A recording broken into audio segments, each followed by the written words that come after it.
하나님 말씀은 여호수아서 10장 12절부터 14절 말씀까지입니다. 본문의 말씀으로 믿음이 발휘될 때 우리가 보아야 할 곳은 이라는 제목으로 하나님 말씀 전해드리도록 하겠습니다. 여호수아는 이스라엘 백성의 위대한 영도자입니다. 모세만큼 주목받지는 못했지만 그는 이스라엘의 위대한 지도자 중에 한 명이죠.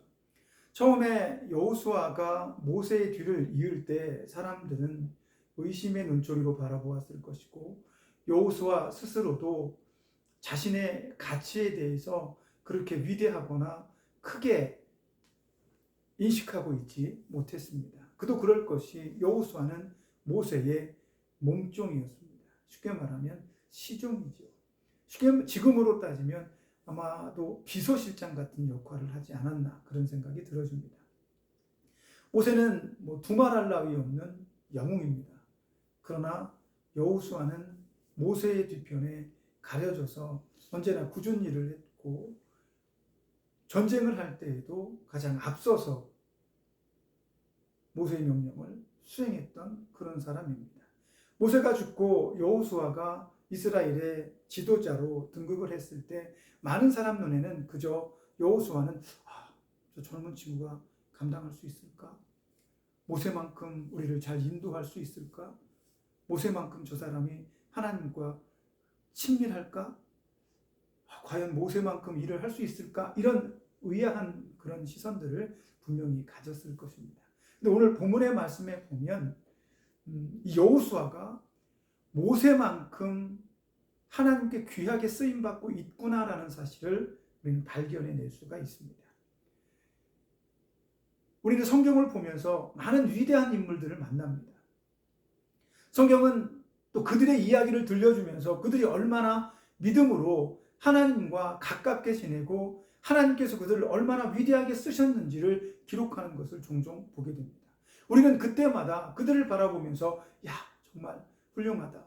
나도 저 사람처럼 위대한 일을, 나도 저처럼 저렇게 멋진 이런 기사와 이적을 행하는 사람이 되었으면 좋겠다. 이런 어떤 그런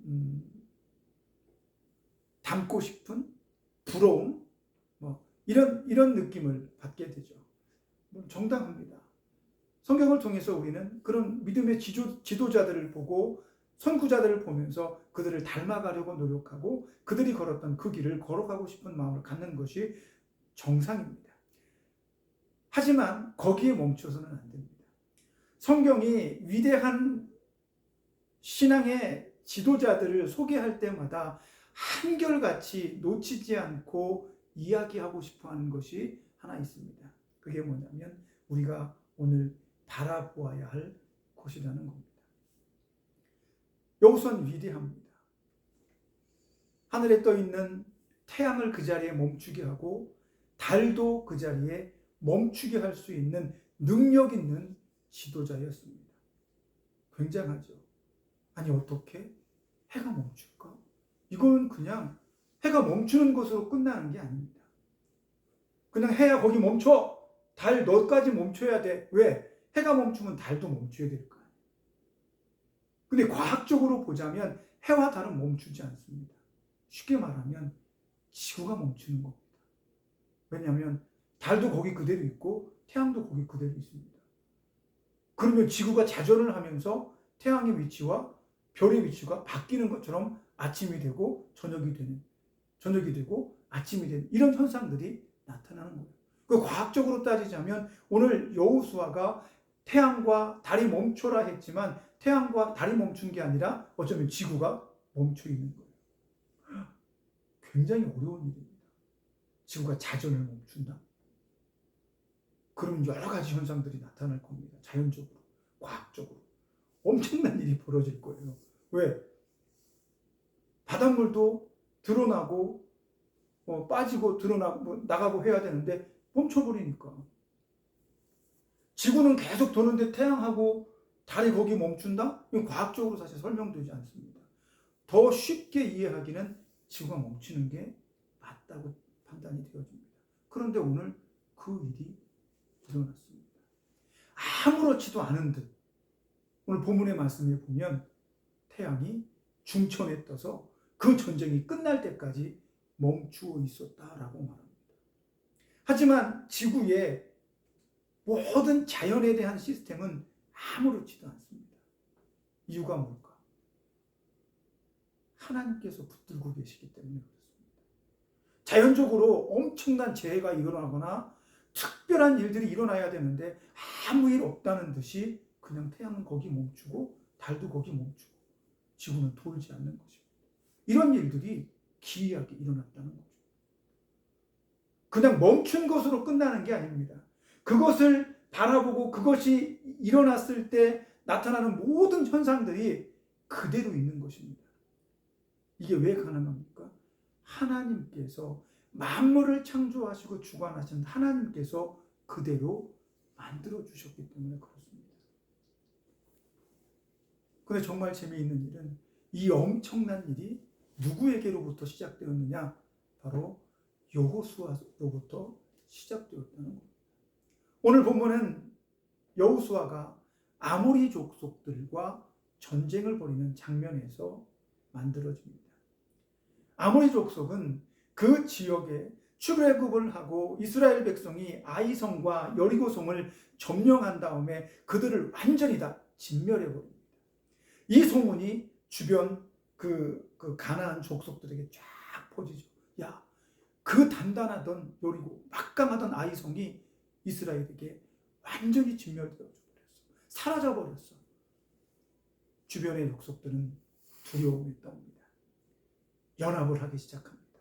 야, 우리 같이 연합해서 이스라엘에게 대적하자. 우리 한번 힘을 모아보자. 우리끼리만은 안 될 것 같아.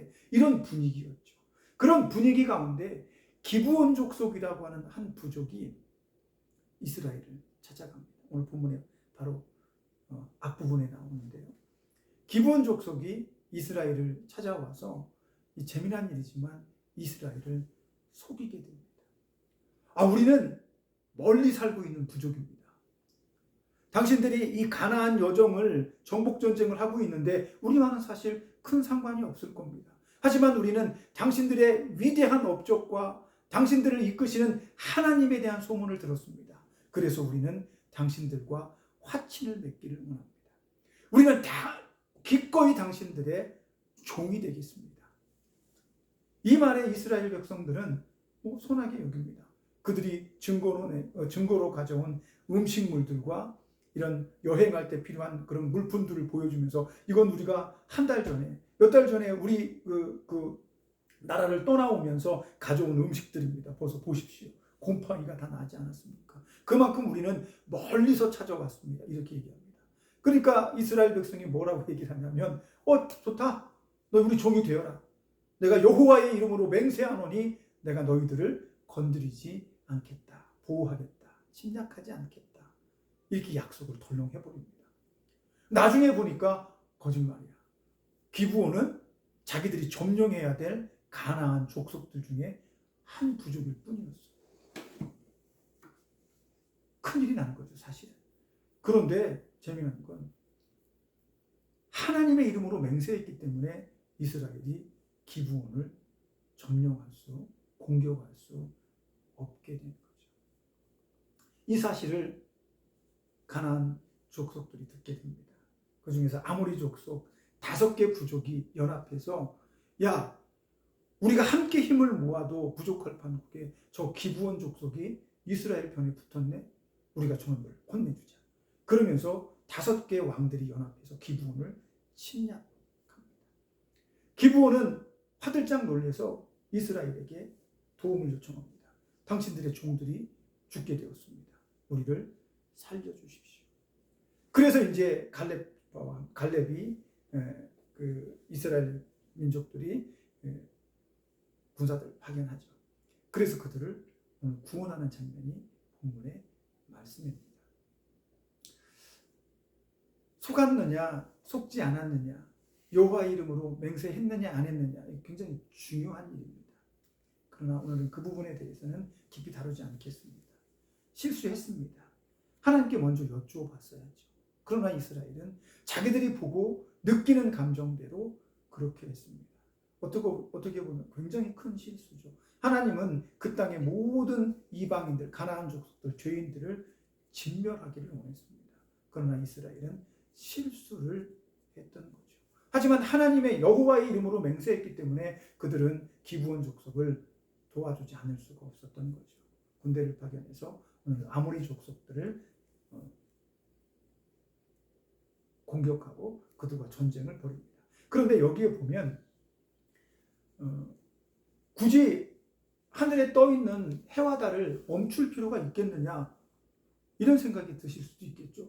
하지만 이상하게도 하나님은 여호수아의 그 요구에 기꺼이 응하십니다. 그리고 이거는 굉장히 하나님 아버지께서 여호수아에게 그리고 온 인류에게 했던 일 중에서 가장 독특한 일이기 때문에 제가 굉장히 좋아하는 구절 중에 하나입니다. 왜냐하면 여호수아가 오늘 우리는 이 개역 이제 조금 더 현대적인 성경으로 개역한 성경을 지금 읽고 있는데 옛날 성경에는 요거보다 조금 더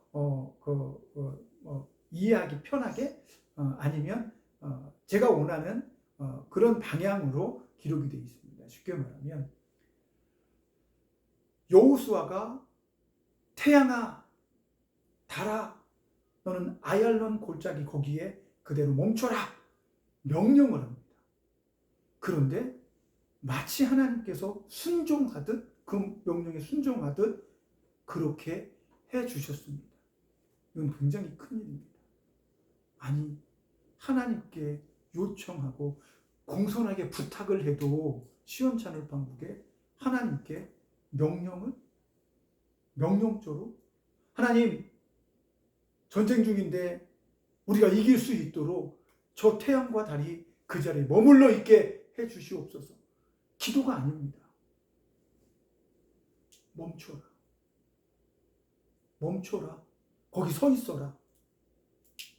이렇게 사람이 태양과 달에게 그런 명령을 할 수 있는 존재입니까?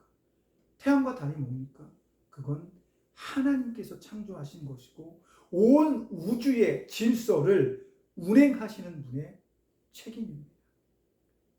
예수님께서 갈릴리 바다를 잔잔하게 하셨을 때 사람들과 제자들이 깜짝 놀랍니다. 아니 저가 누구기에 바다도 저의 명령에 순종하느냐. 이건 인간이 할 수 있는 일이 아닙니다. 하나님께서만 하실 수 있는 일이죠. 그런데 오늘 그 하나님만 하실 수 있는 일에 여호수아가 명령조로 이야기하는 겁니다. 거기 멈춰라. 네가 뭔데? 네가 멈출 수 있어? 그런데 멈추라고 말합니다. 멈추게 해주십시오가 아니죠. 멈춰라. 여호수아 이런 사람입니다. 대단하죠. 마치 모든 것을 운행하신 하나님께 부탁이 아니라 명령하듯 거기 멈춰라. 그런데 하나님께서 뜻밖에도 그런 불순한 요청에 기꺼이 응하십니다. 거기 멈추게 하십니다. 그리고 아주 재미난 것은 11절에부터 나오는 얘기입니다. 태양이 머물고 달이 멈추기를 백성이 그 대적에게 원수를 갚기까지 하였느니라. 야살의 책에 태양이 중철에 머물러서 거기 종일토록 속히 내려가지 아니하였다라고 기록되지 아니하였냐. 여호와께서 사람의 목소리를 들으신 이 같은 날은 전에도 없었고 후에도 없었다. 이렇게 얘기합니다. 쉽게 말하면 여호수아 이전에 모세같이 위대한 사람도 그 일을 하지 못했다는 겁니다. 아니 태초의 인간 하나님과 가장 친밀하게 있었던 아담도 그런 일을 하지 못했던 겁니다. 태양을 멈춰? 달을 멈춰? 거기 그대로 있게 해? 이런 요구를 하나님께서 들은 적도 없고 해주신 적도 없어. 그런데 여호수아가 그 일을 한 겁니다. 여호수아 이후에도 지금까지도 앞으로도 이런 일은 없을 겁니다. 오직 여호수아 한 사람만이 이런 일을 가능하게 했던 것입니다. 왜 그랬을까? 왜 하나님은 이토록 불순한 여호수아의 행동을 고개를 끄덕이시면서 그래, 그렇게 해봐 허락하신 것일까? 이 부분에 대해서 우리는 깊이 있는 이해가 필요합니다. 여호수아는 적어도 알고 있었습니다. 이 전쟁이 어떤 전쟁인가? 이 전쟁은 하나님께서 하나님에게 백성에게 주신 가나안 땅을 완벽하게 하나님의 백성의 것으로 만드는 것입니다. 적어도 그 땅에 하나님의 백성이 아닌 죄인들과 이방인들이 거할 자리는 없었습니다. 그걸 알고 있는 거예요. 조바심이. 물론 전쟁은 이기고 있었습니다. 그러나 그 지역이 밤이 되고 어둠이 되면 숨기에 아주 적절한 곳입니다. 이 진멸되어야 될 적군들, 아모리 족속들이 산으로 들러 계곡으로 숨어들기 시작하면 그들을 깨끗하게 청소해낼 수가 없는 거죠.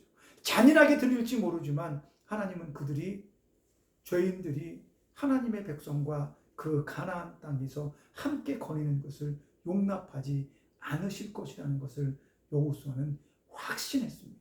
그래서 반드시 지금 이 아모리 족속을 완벽하게 진멸하고 깨끗하게 없애버려야 된다는 것을 알고 있었습니다. 그것이 여호수아가 마음속 깊은 곳에 이해하고 있는 하나님의 마음이었습니다. 하나님의 뜻이었습니다. 하나님도 이걸 원하고 계시지. 나에게 주신 사명이지. 이게 내가 해야 될 일이지. 라는 것을 정확히 알고 있었기 때문에 하나님도 내 뜻하고 같네. 네가 원하는 대로 해. 이런 일이 일어나게 된 것입니다. 그럼 어떻게 여호수아는 이러한 사실들을 깊이 있게 이해할 수 있었을까? 오늘 본문의 말씀 바로 윗구절에 보게 되면 11절에 후반부에 이런 얘기가 나옵니다. 이스라엘 자손의 칼에 죽은 자보다 우박에 죽은 자가 더 많았더라. 이건 그냥 적어 놓은 게 아닙니다. 하나님께서 이스라엘 백성들과 함께 전쟁을 하시는데 이스라엘 백성의 칼에 죽은 사람들보다 하나님께서 우박을 떨어뜨려서 쳐 죽인 사람이 더 많았다는 겁니다. 하나님의 마음입니다. 쉽게 말하면 하나님께서 도와주시는데 하나님께서도 우박으로 막 아모리 족속을 때려 죽이시는 거예요. 이게 하나님 마음입니다. 내가 너희들보다 더 열심히 싸우고 있는 거야. 내가 이 청소를 더 열심히 하고 있는 거야. 내가 이 정화 작업을 너희들보다 더 앞서서 하고 있는 거야. 하나님 하시려면 사람의 칼이 필요합니까? 그냥 한 방에 딱 하시지. 어떻게 그냥 우박으로 얼마나 힘든데. 근데 하나님 보여주고 싶으신 겁니다. 앞으로 정복 전쟁을 해 나가야 될 이스라엘 백성들에게 하나님의 마음이 무엇인지 보여주고 싶었던 것입니다. 하나님은 전쟁을 이스라엘 백성 손에 맡겼습니다. 그 땅을 정화해 나가면서 이스라엘 백성들도 스스로 깨끗해지기를 원하셨습니다. 구별되기를 원하셨습니다. 그래서 그 전쟁에 가장 앞서서 하나님은 싸우고 계셨던 겁니다. 이런 모습을 여호수아가 읽어낼 수 있었던 거죠. 하나님의 마음이 저거구나. 하나님께서 저런 마음을 가지고 계시구나. 그럼 우리가 어떻게 해야 되지? 내가 어떻게 해야 되지? 더 열심히 싸워야지. 내가 더 열심히 하나님의 일을 해야지. 그런데 태양이 저물고 있네. 인간적인 생각입니다. 어두워지면 어떻습니까? 하나님께서 능력만 주시면 눈에 불을 켜고라도 그들을 다 잡을 수 있는데 적어도 여호수아의 마음속에서는 조바심이 났습니다. 하나님 제발 태양이 떨어지지 않게 우리가 저 적들을 더 잘 보고 저들을 완벽하게 제압할 수 있도록 하늘의 태양과 달이 그 자리에 머물게 해주옵소서. 이런 열정적인 마음이 있는 거예요. 하나님의 마음을 정확하게 읽어내고 하나님의 마음을 정확하게 이해하고 있었던 여호수아는 기꺼이 다급한 마음에 태양아 멈추어라 라고 외칠 수가 있었던 겁니다. 하나님 입장에서 보시면 너무나 불순하고 너무나 말도 안 되는 상황이지만 내 마음을 너무나 잘 알고 있는 그 종에게 하나님은 기꺼이 응답해 주시는 상황이 나오게 된 겁니다. 어떻게 여호수아는 이런 영성을 가지고 있었을까? 하나님의 뜻이 무엇인지를 정확하게 짚어낼 수 있는 이런 깊은 영성을 가지고 있었을까? 출애굽기 33장 11절에 보시면 이런 내용이 나옵니다. 출애굽기 33장 11절.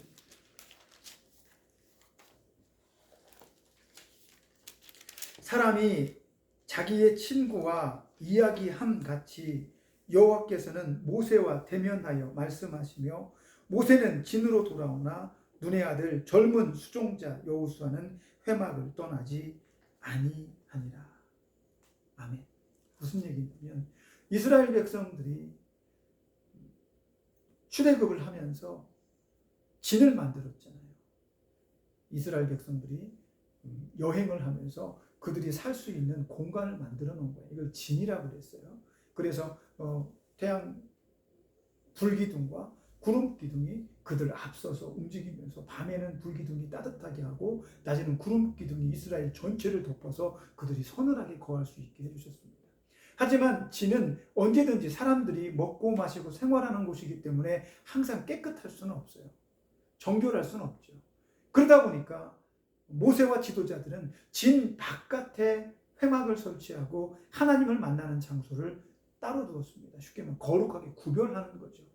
이 세상에서 함께 살아가지만 우리가 주일날에는 성전에 모여서 교회에 나와서 하나님께 예배하고 조금 더 정결한 마음가짐으로 하나님께 예배하는 장소가 있었던 것처럼 모세는 백성들의 지도자들과 함께 진 밖에 회막을 만들어 그곳에서 하나님과 대면하듯 본문의 얘기처럼 말씀처럼 이야기하듯 하나님과 대면했다고 말합니다.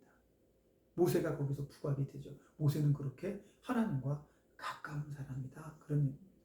그런데 독특하게 모세에 대해서 각별하게 서술하고 있는데 그 마지막 부분에 짧게 한마디 합니다. 모세와 지도자들이 그곳에서 하나님을 만나고 진으로 돌아갈 때 모세의 수종자, 시종인 여호수아는 회막을 떠나지 않았다라고 말합니다.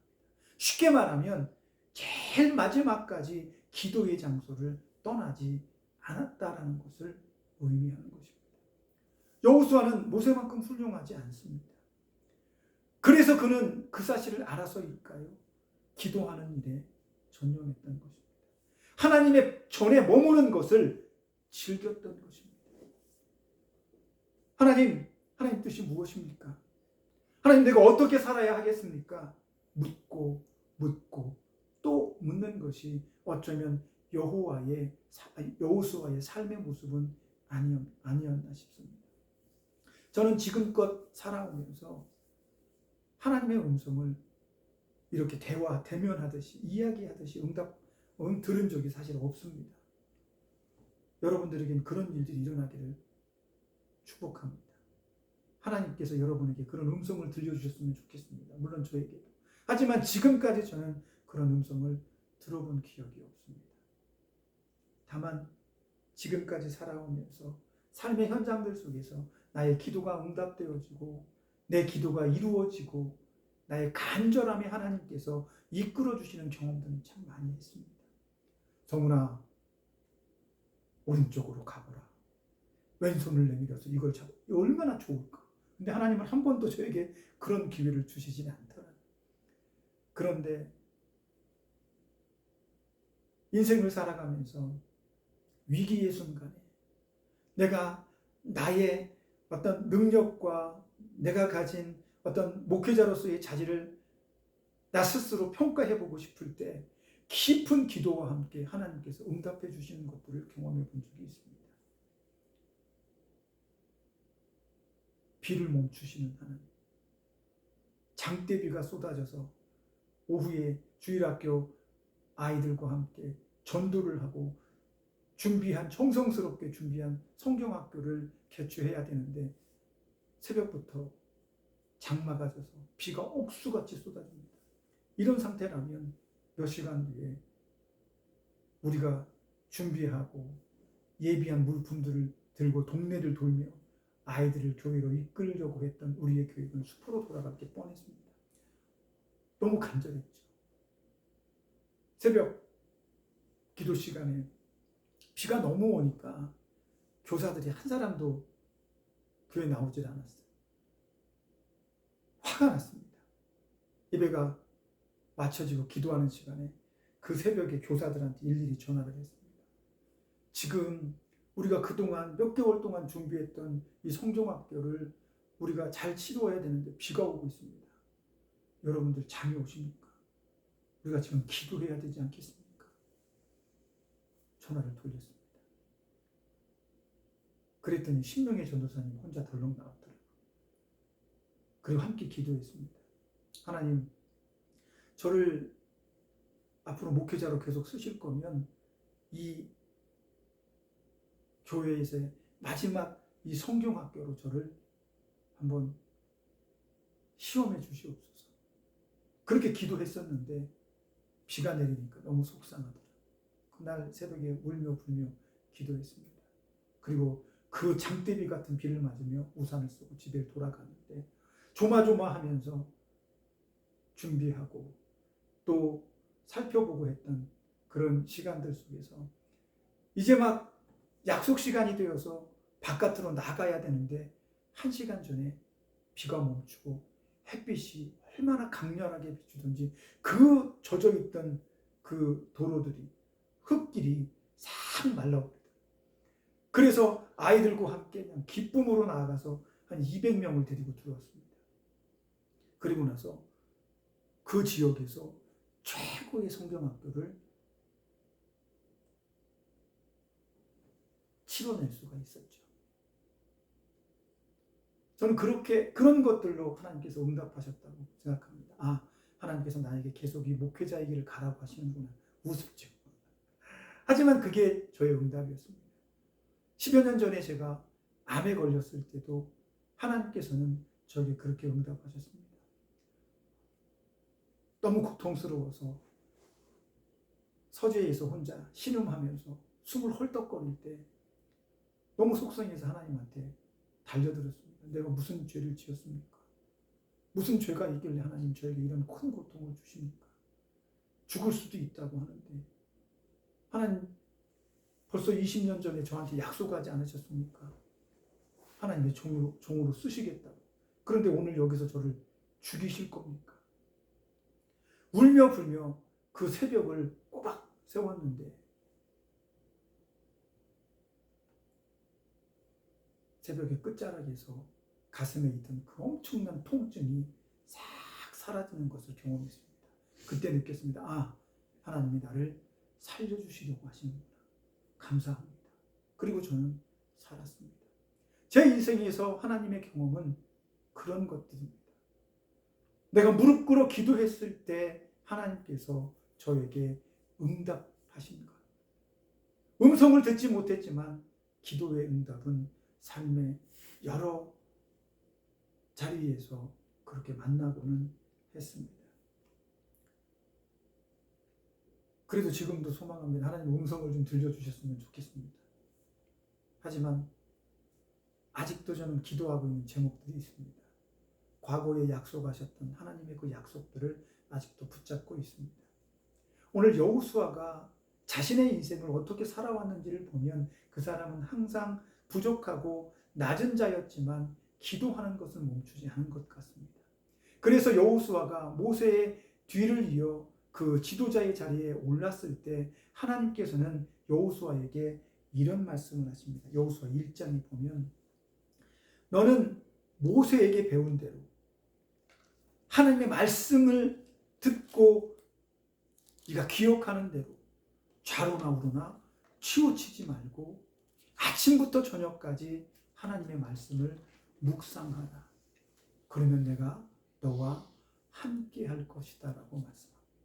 쉽게 말하면 여호수가 네가 지금까지 살아왔던 믿음의 방식대로 하나님의 말씀을 듣고 하나님의 말씀으로 가르침을 받은 그대로 실천하며 좌로나 우로나 어떤 상황 속에서도 불안하고 두려워도 치우치지 말고 하나님만 바라본다면 내가 너와 함께 할 것이다 라는 말씀을 주어주십니다. 야, 내가 너에게 능력을 줄게. 내가 너에게 기적을 일으킬 수 있는 힘을 줄게. 내가 너에게 성령을 마음대로 사용할 수 있는 그런 자격을 줄게 라고 말씀하지 않으셨습니다. 네가 배우고 익힌 대로, 그리고 너가 보고 있는 하나님의 말씀을 묵상하면서 그 말씀대로 좌로나 우로나 치우치지만 않으면 내가 너와 함께 할 것이다. 이것이 여호수아가 받은 응답입니다. 그 응답 속에서 여호수아는 고민했을 것입니다. 하나님께서 우리와 함께 싸우시면서 내 칼보다 자신의 우박으로 저 아모리 족속을 쳐 죽일 때 여호수아는 이것이 하나님의 뜻이구나. 좌로나 우로나 내가 치우치지 않고 이 길을 가겠노라라고 그는 굳게 다짐했을 것입니다. 그러면서 그는 자기가 알고 있는 대로 말씀의 기초에 하나님께 요청합니다. 하나님 도와주세요. 이렇게 말하진 않았지만 태양아 달아 거기 멈추어라라고 했던 그 강한 메시지에 그 마음이 이미 담겨져 있었던 것입니다. 우리는 위대한 영웅들을 바라볼 때마다 그 영웅들의 삶에 그 사람들의 독특한 그 기적과 역사를 행하는 모습에 집중합니다. 그러나 우리가 정말로 바라보아야 할 것은 그런 부분이 아닙니다. 그 뒤에 계신 하나님을 바라보기를 원하는 것입니다. 성경은 한결같이 수많은 사람 영웅들의 이야기를 들려주면서 그들과 함께 하시면서 그들을 사용하셨던 하나님의 이야기를 하고 있는 것입니다. 그러므로 우리는 하나님을 봐야 됩니다. 그리고 어떤 사람들이 그렇게 하나님께 쓰임을 받았는지 그들의 삶도 조명할 필요가 있습니다. 오늘 성경은 우리에게 여호수아가 어떠한 삶을 살았으므로 태양과 달을 멈추는 이 사역에 쓰임 받았는지를 가르쳐주고 있습니다. 이러한 삶의 자세는 오늘날 우리들에게도 요구되는 것입니다. 여러분은 어디를 바라보고 계십니까? 믿음의 삶을 살아가면서 하나님께서 내 삶에 극적으로 개입하는 것을 원하십니까? 아니면 내가 어떠한 상황 속에서도 좌로나 우로나 치우치지 않고 하나님의 말씀에 녹아든 삶을 사는 것에 집중하고 하기를 원하십니까? 여러분 스스로 내 믿음이 어떤 자리에, 내 믿음의 모양이 어떤 모습으로 존재해야 될 것인가에 대해서 고민하십시오. 하나님은 그런 고민하는 자와 함께 하시길 원합니다. 그런 사람들과 동행하시는 걸 기꺼이 즐거워하신다는 겁니다. 그러면 오늘 여러분들의 삶은 어느 순간에 갑자기 태양과 달을 멈출 수 있는 그런 능력이 갑자기 오는 것이 아니라는 것을 알았을 것입니다. 모두가 돌아간 뒤에도 기도를 멈추지 않았던 여호수아의 삶, 좌로나 우로나 치우치지 않고 아침부터 저녁까지 하나님의 말씀을 묵상하며 그 말씀 안에 거하기를 원했던 여호수아의 삶 속에 녹아든 하나님의 동행이 거기 있었다면 우리 또한 그런 삶을 현지에 나가야 되지 않겠냐는 거죠. 아침부터 저녁까지 여러분이 알고 있는 하나님의 말씀을 묵상하는 것 즐겨야 합니다. 어느 순간에 한순간에 일어나지 않습니다. 오늘 기도하는 것에, 오늘 말씀을 묵상하는 것에 충분히 젖어 있어야 우리는 내일, 그 다음날, 아니면 그 다음날 하나님의 도구로 완벽하게 쓰일 수가 있게 되는 것입니다. 기도하지 않는데 어떻게 우리가 하나님의 뜻을 알겠습니까? 어떻게 하나님의 마음을 그렇게 콕 집어서 이게 하나님의 뜻이구나라고 확신할 수 있겠습니까? 기도하고 말씀에 충실한 삶을 살 때 우리는 하나님의 뜻이 무엇인지를 적어도 읽어낼 수 있는 은혜를 경험할 수 있게 된다는 것입니다. 하나님은 여러분과 동행하기를 원하십니다. 여기서 여러분이라고 했을 때 하나님의 말씀을 묵상하고 기도하는 자들이 우선되어진다는 걸 분명히 명심해야 합니다. 아무하거나 하나님께서 동행하신가? 그럴 수도 있습니다. 하나님께서 사랑하시는 자, 누구든지 하나님 마음대로 사랑하실 수 있어요. 그러나 성경의 수많은 이야기들과 역사를 바라볼 때 하나님께서 동행하셨던 사람들은 하나님의 마음을 이해하는 사람들입니다. 그 하나님의 마음에 조금 더 가까이 가고자 하며 예수 그리스도의 가르침에 조금 더 가까이 가고자 하는 사람들을 하나님께서 쓰시고 동행해 주셨다는 사실입니다. 유다가 애썼는지는 모르겠습니다. 하지만 저는 유다가 하나님과 동행하지 못했다라고 하는 그 사실들은 볼 수가 있습니다. 마찬가지입니다. 아무렇게나 사는데 하나님께서 나에게 은혜를 주신다. 이건 말 그대로 은혜죠. 은혜를 받으면 부끄럽지만 오른쪽 왼편 오른쪽 강도 뭐 둘 중에 한 사람 구원을 받았는데 그 사람들은 구원을 받을 수 있을 것입니다. 그러나 적어도 이 땅에서 하나님의 백성, 하나님의 도구로 쓰임받고 사용되는 삶은 그렇게 쉽게 일어나지 않을 수도 있다는 겁니다. 적어도 우리가 아는 것처럼 말씀과 기도, 신앙의 삶이 우리 안에 점철되어질 때 그것으로 하나님의 사람이 만들어지고 하나님의 도구가 완성되어진다는 것을 고민하면서 우리가 어디에 주목해야 하는가, 내가 무엇을 바라보아야 하는가 고민하며 나아가는 저와 여러분이 되시기를 주님의 이름으로 축복합니다. 기도하겠습니다. 하나님 감사합니다. 우리는 연약합니다. 능력이 없고 자격이 없습니다. 그러나 우리가 확신하는 것 가운데 하나는 하나님께서 나와 함께